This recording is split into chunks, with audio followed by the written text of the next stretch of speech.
Hello everyone, my name is Sweety Badhalia and welcome to SB Academy classes।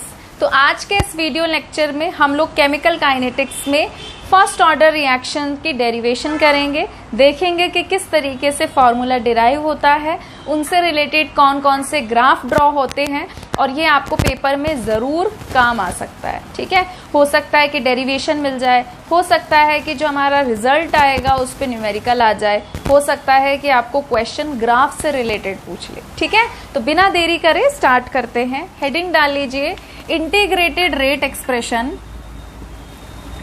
Integrated rate expression या rate equation for first order kinetics, for first order kinetics. अगर आपसे कोई पूछ ले कि आप first order से क्या समझते हैं, तो आप क्या कहेंगे? फर्स्ट ऑर्डर का मतलब ये है कि जो भी रिएक्शन की स्पीड है वो किसी भी एक रिएक्टेंट की कॉन्सेंट्रेशन पे डिपेंड कर रही है। ठीक है, जैसे कि मान लीजिए फॉर एग्जांपल मेरे पास कोई रिएक्टेंट है A और ये दे रहा है प्रोडक्ट P। अगर रिएक्शन की स्पीड सिर्फ A रिएक्टेंट की कॉन्सेंट्रेशन पे डिपेंड कर रही है तो वो फर्स्ट ऑर्डर की कहलाएगी। हो सकता है यहाँ पर हो A plus B gives P। Rate हो सकता है कि सिर्फ B की कॉन्सेंट्रेशन पे डिपेंड करे, रेट हो सकता है सिर्फ A की कॉन्सेंट्रेशन पे डिपेंड करे, बट जब भी रेट हमेशा सिर्फ एक ही रिएक्टेंट की कॉन्सेंट्रेशन पे डिपेंड करता है उसे हम क्या कहते हैं? First order kinetics. ठीक है, आगे बढ़ते हैं। मान लीजिए टाइम 0 पे A की कुछ कॉन्सेंट्रेशन थी जिसको मैंने स्मॉल a से रिप्रेजेंट कर दिया। शुरू में हम A कुछ मोल्स लेकर चले, 10 मोल, 20 मोल, 30 मोल। ठीक है, मान लो 100 मोल हमने A रिएक्टेंट के शुरू में ले लिए और अभी T0 का मतलब क्या है कि रिएक्शन शुरू नहीं हुई तो प्रोडक्ट है 0। अब किसी टाइम T पर मैं रेट निकालना चाहती हूँ, मान लो 30 मिनट पे मैं निकालना चाहती हूँ कि रिएक्शन की स्पीड क्या है।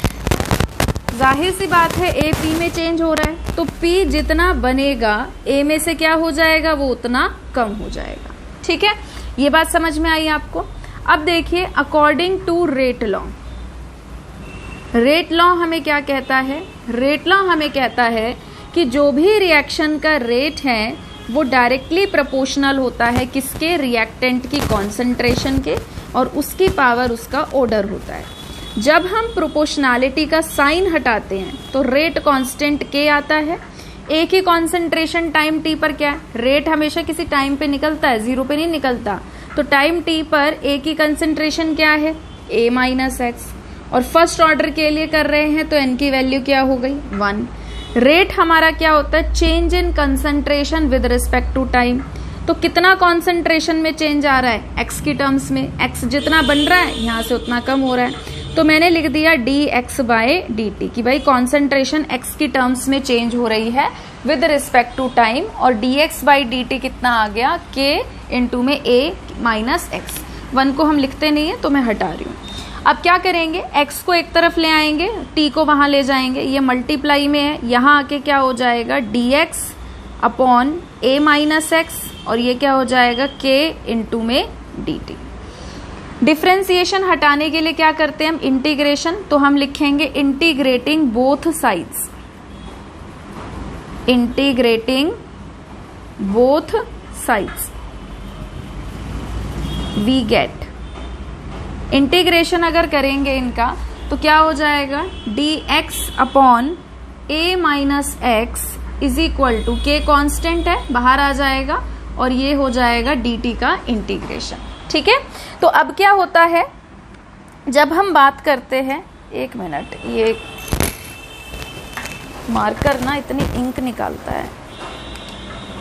हाँ जी, चलिए अब अगर हम इंटीग्रेशन की बात करें, ठीक है, तो जब हम इंटीग्रेशन करेंगे तो ये हमारे पास आइडेंटिटी होती है, क्या होती है? माइनस ln क्या हो जाएगा? a माइनस एक्स, जो भी हमारी वैल्यू है उसका लॉग लेंगे माइनस में, और ये हो जाएगा k।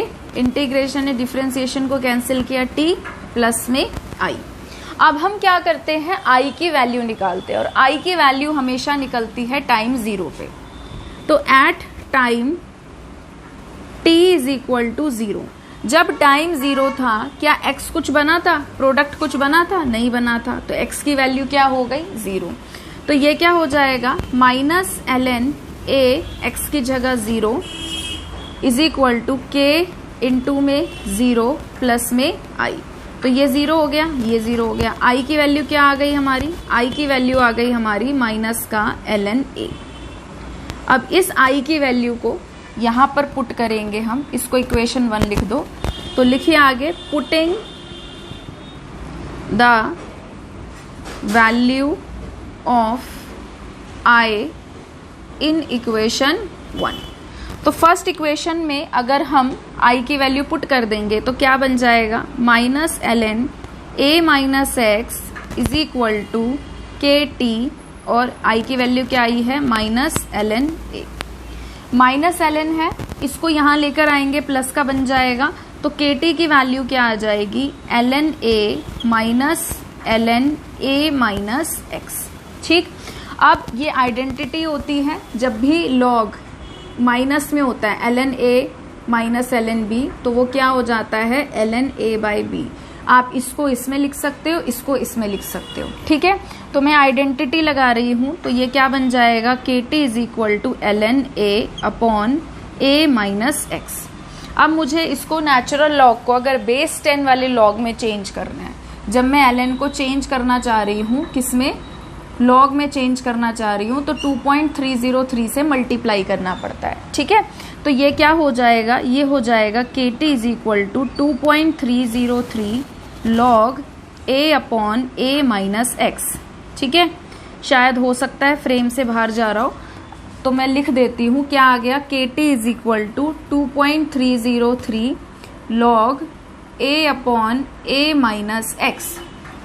ठीक है, अब ये क्या है, ये t इसके साथ मल्टीप्लाई में है, तो इसको यहाँ ले आइए, यहाँ पे आके क्या हो जाएगा डिवाइड।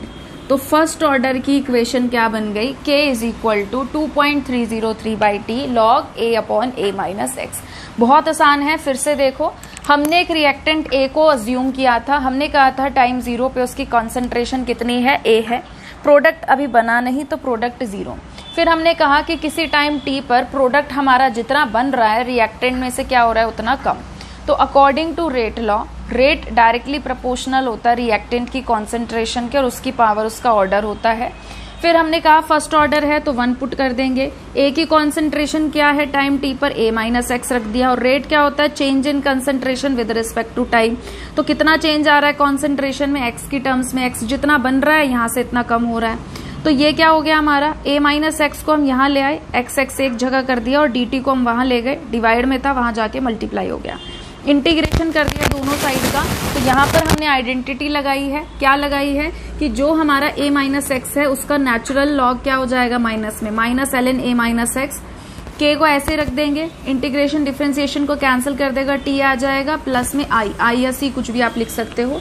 फिर कांस्टेंट ऑफ इंटीग्रेशन की हमको वैल्यू निकालनी पड़ती है, तो ये हमेशा टाइम 0 पे निकलती है। टाइम 0 पे प्रोडक्ट हमारा कुछ नहीं बना था, तो हमने x 0 रख दिया, टाइम की जगह 0 रखा, x की जगह 0 रखा, i की वैल्यू माइनस ln a निकाल के यहाँ पुट कर दी।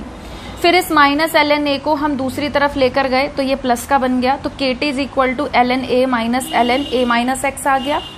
के टी की वैल्यू क्या आई है, आइडेंटिटी लगाई है, ln a minus ln b क्या होता है ln a बाई बी, तो आइडेंटिटी लगा दी।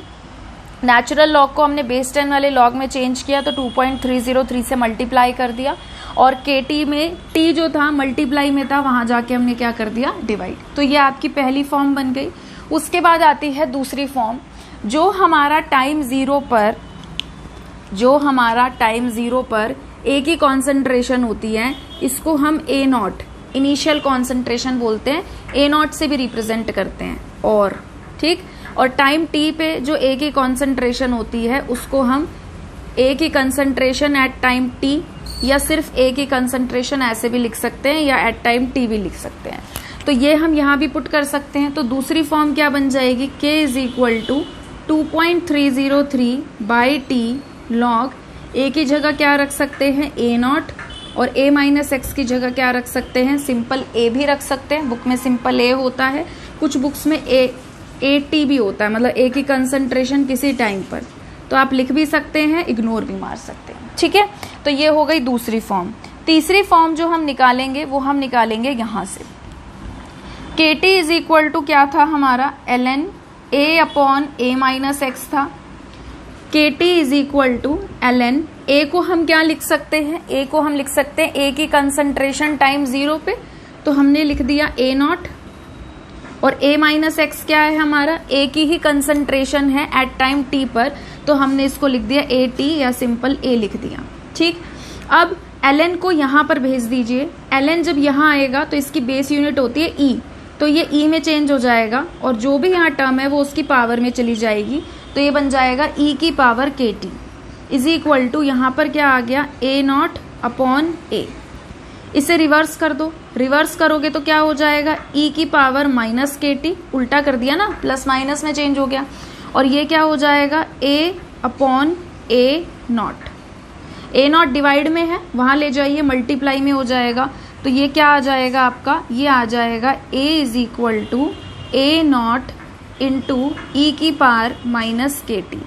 इस क्वेश्चन पे ना, इस इक्वेशन पे ना मैं तुमको एक क्वेश्चन कराऊंगी, ग्राफिकल क्वेश्चन है वो, ठीक है, और जेई मेंस में आया हुआ सवाल है वो, मुझे काफ़ी अच्छा लगा था, तो मैंने सोचा भी था कि इस बार जब मैं काइनेटिक्स कराऊंगी तो बच्चों को वो क्वेश्चन ज़रूर कराऊंगी। एनसीईआरटी नहीं है, बट मुझे सवाल बड़ा अच्छा लगा वो, कि देखो कैसे ऐसे दिमाग लड़ाना आ जाता है। ठीक है, तो आप वीडियो को पॉज करके इसको नोट कर लीजिए। अब हम लोग देखेंगे ग्राफ्स, हेडिंग डाल लीजिए, फर्स्ट ऑर्डर के ग्राफ्स हम लोग बनाएंगे। ठीक है, तो सबसे पहले फर्स्ट ऑर्डर की रिएक्शन लिख लें। फर्स्ट ऑर्डर की रिएक्शन क्या होती है हमारी, K is equal to 2.303 upon T log A naught upon AT या A। ठीक है, तो सबसे पहला जो ग्राफ आता है आपका वो आ सकता है आपको बोर्ड में ऐसे, log A naught upon AT का ग्राफ बनाना है वर्सेस टाइम। ठीक है, समय के साथ साथ बनाना है। ये आपकी क्या है, एक्स एक्सिस, ठीक है, सॉरी ये क्या है आपकी वाई एक्सिस, ये क्या है आपकी एक्स एक्सिस। तो इसको थोड़ा सा रीअरेंज कर लेते हैं, T को वहां ले जाइए, डिवाइड में वहां जाके क्या हो जाएगा, मल्टीप्लाई। 2.303 न्यूमरेटर पार्ट में है, ऊपर मल्टीप्लाई में, यहाँ आके क्या हो जाएगा, डिवाइड, तो क्या बन जाएगा ये, log A naught upon AT। ठीक है, ऐसे है ये, इसको मैं वहां लिख रही हूं, तो क्या बन जाएगा ये, KT 2.303, है ना। अब कंपेयर करेंगे इसको किससे, y is equal to mx plus c से। y एक्सिस पे क्या लिया है हमने, log A naught upon AT, x axis पे क्या लिया है हमने, टाइम, तो क्या बन जाएगा, mx प्लस c। क्या यहाँ कोई इंटरसेप्ट है बेटा, नहीं है, 0 है। और मैंने क्या बताया था आपको कि जब भी इंटरसेप्ट 0 होता है तो हमेशा ग्राफ कहाँ से शुरू होता है, ओरिजिन से, है ना। अब T के आगे क्या है, प्लस, जब कुछ नहीं होता तो प्लस मानते हैं। इस पूरी क्वांटिटी के आगे क्या है, प्लस, है ना। तो दोनों एक दूसरे के, ये पूरी टर्म टाइम के क्या है, डायरेक्टली प्रोपोर्शनल है, तो एक बढ़ेगा तो दूसरा भी बढ़ेगा, एक घटेगा तो दूसरा भी घटेगा। तो ऐसे ऐसे टाइम बढ़ रहा है तो ये वाली वैल्यू भी बढ़ेगी, और इंटरसेप्ट है नहीं तो कहाँ से शुरू होगा, 0 से। ठीक है, स्लोप की अगर हम बात करें तो स्लोप होता है m, यानी कि x के साथ वाला। अब t को तो मैंने x पे ले लिया, बाकी का क्या बचा, ये बचा, तो ये हमारा क्या हो गया, ये हमारा स्लोप हो गया। स्लोप की वैल्यू क्या आ गई, k अपॉन 2.303। समझ में आया, ठीक है, आसान था। आगे बढ़े, तो ये हमारा पहला ग्राफ था। दूसरा ग्राफ बनाते हैं। दूसरा जो हमारा ग्राफ होता है वो होता है AT, ठीक है, AT की कंसंट्रेशन वर्सेस टाइम, ये रहेगा आपका T। ठीक है, इस इक्वेशन को उठाएंगे, क्या है ये इक्वेशन हमारी, ये है K is equal to 2.303 by T। मुझे लग रहा है यहाँ लॉग भी आएगा, अभी देख लेते हैं आएगा कि नहीं आएगा लॉग, क्योंकि लॉग किधर जाएगा, लॉग तो आना चाहिए, है ना। अब देखो रीअरेंज करेंगे, टी को यहाँ ले जाइए, ये क्या बन गया KT, ये मल्टीप्लाई में यहाँ आके क्या हो गया डिवाइड, और ये क्या बन गया log A0 अपॉन AT, ये है। अब मैंने कहा था कि आइडेंटिटी लगती है, जब log A बाई B होता है तो आइडेंटिटी क्या लग जाती है, log A माइनस B, तो log A माइनस क्या बन जाएगा, log B बन जाएगा। तो यहीं से मुझे पता चल गया यहाँ log B आएगा, है ना। वो मैं बनाते बनाते ही दिमाग में आ गया था कि log कहाँ जाएगा, log B तो आएगा।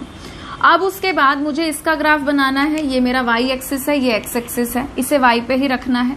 इसे यहाँ ले जाइए, माइनस का है ना, यहाँ आकर पॉजिटिव हो जाएगा, और इस टर्म को वहां ले जाइए, तो ये क्या बन जाएगा, ये बन जाएगा log AT, माइनस का था इधर आके प्लस का हो गया, log A0 यहीं पे ही है, और ये प्लस का था वहां जाके क्या हो जाएगा माइनस KT अपॉन 2.303।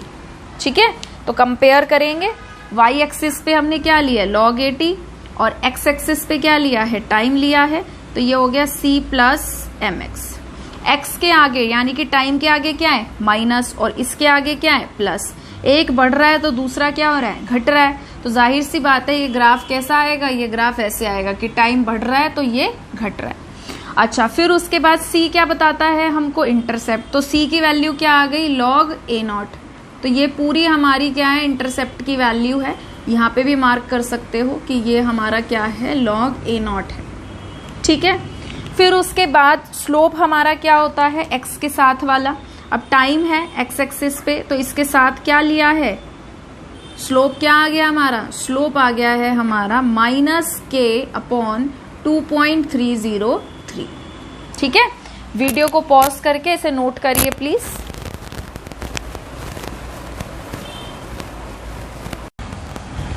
ठीक है, चलिए आगे बढ़ते हैं। अब हम लोग discuss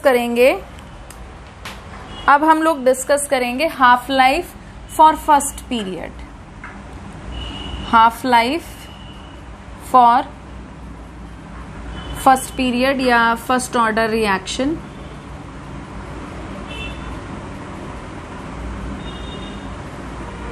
half life period for first order reaction. ठीक है, फर्स्ट पीरियड नहीं, half life period for first order reaction. Half life को हम किससे रिप्रेजेंट करते हैं, टी हाफ से रिप्रेजेंट करते हैं। मान लीजिए हमारे पास कोई रिएक्टेंट है A जो प्रोडक्ट P में चेंज हो रहा है। ठीक है, टाइम 0 पर इसकी कुछ कॉन्सेंट्रेशन है A, और टाइम 0 है मतलब कि रिएक्शन अभी शुरू नहीं हुई, तो प्रोडक्ट क्या हो गया 0। फिर टाइम हम कह रहे हैं कि T हाफ। अब हाफ लाइफ पीरियड का मतलब क्या है कि वो समय जब रिएक्शन 50% हो चुकी। 50% का मतलब क्या है, रिएक्टेंट आधे कंज्यूम हो गए, प्रोडक्ट आधे बन चुके। ठीक है, अब जैसे कि मान लीजिए मैं यहां पर 100 मोल ले रही हूं, तो टी हाफ का मतलब क्या है कि रिएक्शन 50% हो गई, तो जो इसके मोल होंगे वो यहाँ पे क्या हो जाएंगे आधे, और जितने यहाँ से कम होंगे उतने ही यहाँ पर बन जाएंगे, है ना, जाहिर सी बात है। तो अगर यहाँ पर मान लीजिए x में लिख रही हूं, तो यहां से क्या होता है a माइनस एक्स, नॉर्मल हम ऐसे लिखते हैं।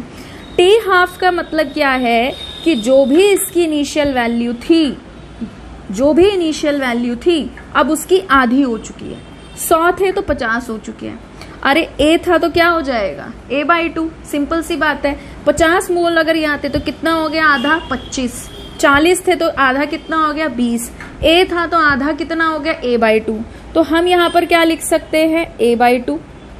50% रिएक्ट कर चुका रिएक्टेंट, और बना कितना है उसका आधा, भाई 100 था 50 बचा है तो 50 रिएक्ट कर गया ना, तो आधा तो इधर भी सेम रहेगा उधर भी सेम रहेगा, तो x की जगह भी अपन क्या लिख सकते हैं a/2।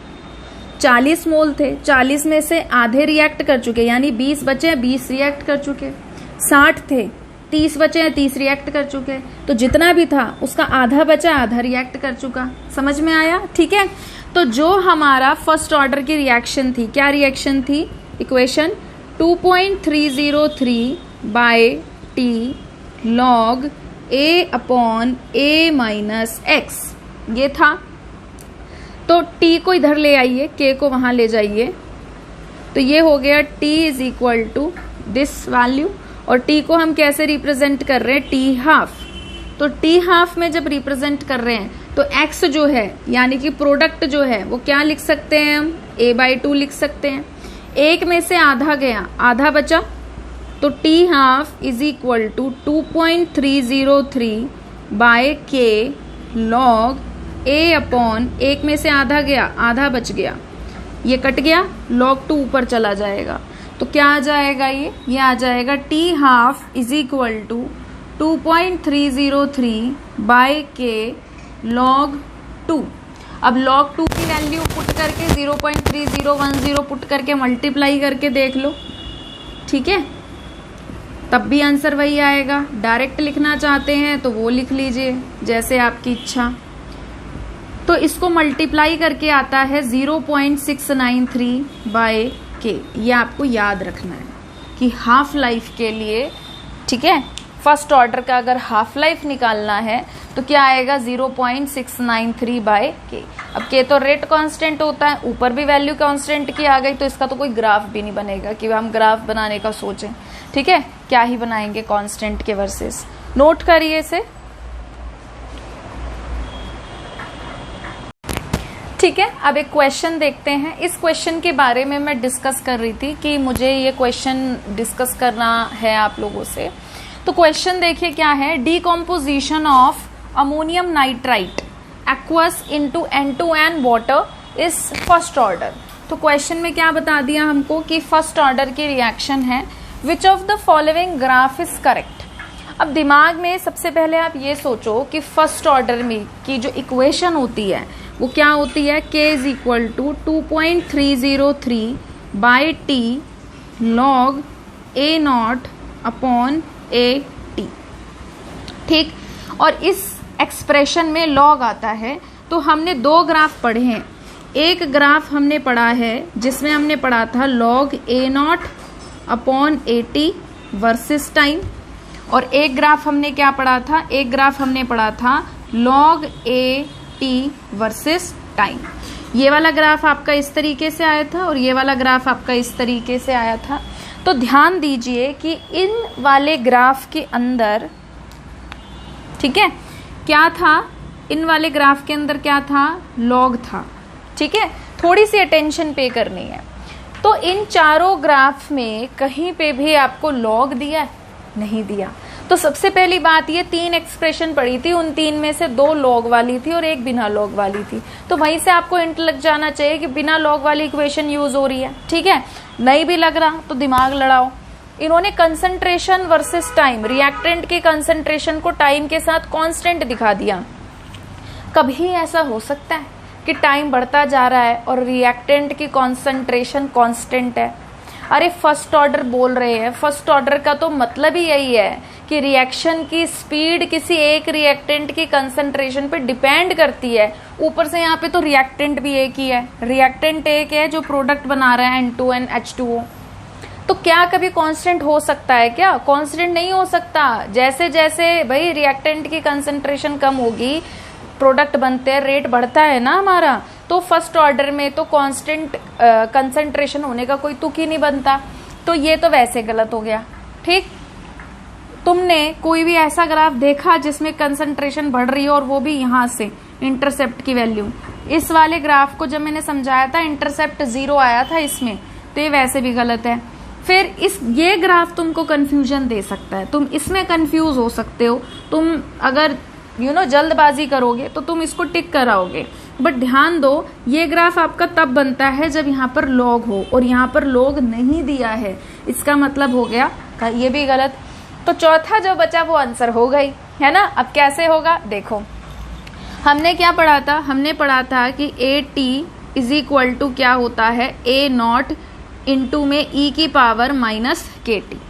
टाइम के आगे क्या है, माइनस, और ऊपर से एक्सपोनेंशियल की पावर में है वो, है ना, ई की पावर माइनस के टी। तो टाइम के आगे माइनस है, एक्सपोनेंशियली है, और वो और किससे रिलेट कर रहे हैं, एटी से रिलेट कर रहे हैं, मतलब रिएक्टेंट की कंसंट्रेशन किसी टाइम पे, तो वो एक्सपोनेंशियली क्या कर रहा है, डिक्रीज कर रहा है। है ना। जब एक चीज बढ़ रही है तो दूसरी क्या हो रही है, एक्सपोनेंशियली डिक्रीज कर रही है। तो वो यहां से कहीं से शुरू होके एक्सपोनेंशियली डिक्रीज कर रहा है और टेंड्स टू इन्फिनिटी जा रहा है। क्लियर है? आई होप आपको ये सवाल समझ में आया होगा। वैसे तो देखो मुझे नहीं लगता आपके स्कूल में या बोर्ड में इस तरीके के सवाल आएंगे, क्योंकि थोड़े से मतलब बोलना नहीं चाहिए, है नहीं टफ, बट फिर भी अगर मान लो कि जैसे हमने तो डिस्कस कर लिया, तो डिस्कस करने के बाद तो जाहिर सी बात है आसान लगता है, बट अगर ये चीज़ आपको डायरेक्ट पेपर में आ जाती है तो कई बार दिमाग नहीं चल पाता और हम थोड़ा जल्दबाजी में इसको टिक कराते हैं। बट अगर कभी आ गया तो प्लीज़ अब आप इस क्वेश्चन को गलत मत करके आना, ठीक है। तो वीडियो को पॉज करके इसे नोट करिए प्लीज़, ठीक है। तो अब हम लोग आगे बढ़ते हैं। अब हम लोग फर्स्ट ऑर्डर के लिए ही रिएक्शन के इंटीग्रेटेड रेट एक्सप्रेशन देखेंगे जब हमारे रिएक्टेंट और प्रोडक्ट क्या हो, गैसेस हो, ठीक है। तो अब देखिए, मान लीजिए हमारे पास कोई रिएक्टेंट है ए जो कि गैस है, गैसियस फेज में है, और ये दे रहा है बी और सी। बी और सी भी क्या है, गैस है, मतलब सब कुछ ही गैस है। तो रिएक्टेंट और प्रोडक्ट जब सारे के सारे गैस होते हैं तो गैसियस फेज में फर्स्ट ऑर्डर की इंटीग्रेटेड रेट एक्सप्रेशन क्या बनती है। मान लीजिए इनिशियली जब रिएक्शन शुरू नहीं हुई, रिएक्टेंट ए था, अभी बी सी नहीं देने लगा ये, तो इसका कुछ प्रेशर था पी नॉट, इसका कुछ प्रेशर था पी नॉट, इनिशियल प्रेशर, और बी और सी बने नहीं तो इनको क्या लेंगे, 0 0। अब टाइम टी पर, किसी टाइम पर बी और सी बना, ये इसका प्रेशर आया पी, इसका प्रेशर आया पी, तो हम क्या करेंगे, पी नॉट माइनस पी, ठीक है। अब बहुत बच्चे कंफ्यूज होते हैं कि मैडम यहाँ पी पी बन रहा है तो यहाँ 2p क्यों नहीं माइनस हो रहा। देखिए ध्यान से समझिए, बहुत सिंपल सी चीज है, एक ही बार में समझ आ जाएगी। HCl है, HCl क्या है, एक मॉलिक्यूल। HCl क्या है, एक मॉलिक्यूल। जब ये टूटेगा तो एक H प्लस एक Cl माइनस देगा, एक H प्लस एक Cl माइनस देगा। एक मॉलिक्यूल से H प्लस Cl माइनस निकल रहे हैं, B और C A के एक मॉलिक्यूल से निकल रहे हैं। क्लियर है ये बात।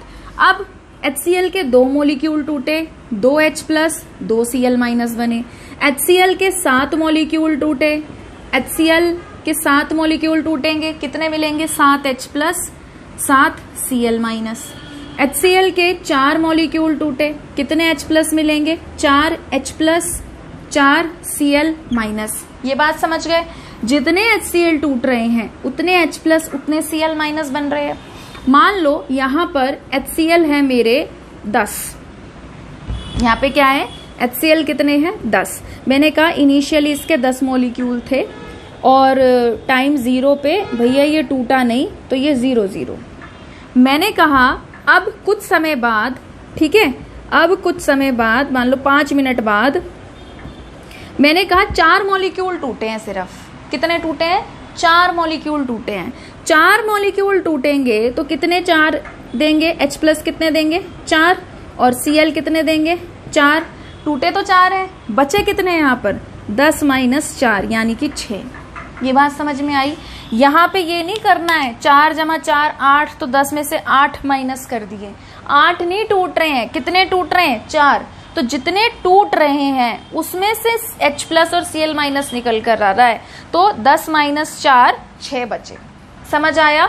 तो B और C A में से निकल रहे हैं, तो A में से जितने निकले, जितने टूटे, उनमें से B और C बना है, तो जो टूट रहा है उसको माइनस करते हैं इसमें से।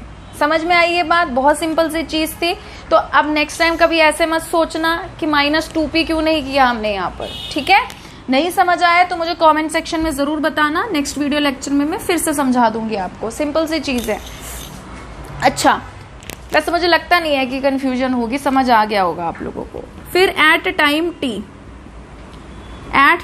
टी की अगर हम बात करें तो टोटल प्रेशर कितना हो गया, टाइम टी पर टोटल प्रेशर कितना हो गया, पी नॉट माइनस पी, कि भैया जो डिसोसिएट हो गए मॉलिक्यूल उसके बाद जो बचे हैं उनका प्रेशर, जमा में बी जितना बना है उसका प्रेशर, जमा में सी जितना बना है उसका प्रेशर। पी से पी कट गया हमारा, P T is equal to क्या आ गया, पी नॉट प्लस पी आ गया।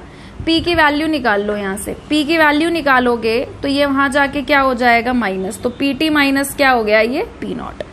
अब मैंने P की वैल्यू निकाल ली, इस P की वैल्यू को अपन यहाँ पुट कर देते हैं, है ना, देखेंगे ना कितना टूट रहा है। तो क्या हो जाएगा, ये A की कंसंट्रेशन नहीं प्रेशर हो रहा है वैसे तो, ठीक है, बट चलो मैं वैसे लिख देती हूँ कि A जो हमारा गैस है इसका प्रेशर, इसके प्रेशर की बात कर रही हूँ मैं, तो इसका प्रेशर कितना है टाइम T पर, एट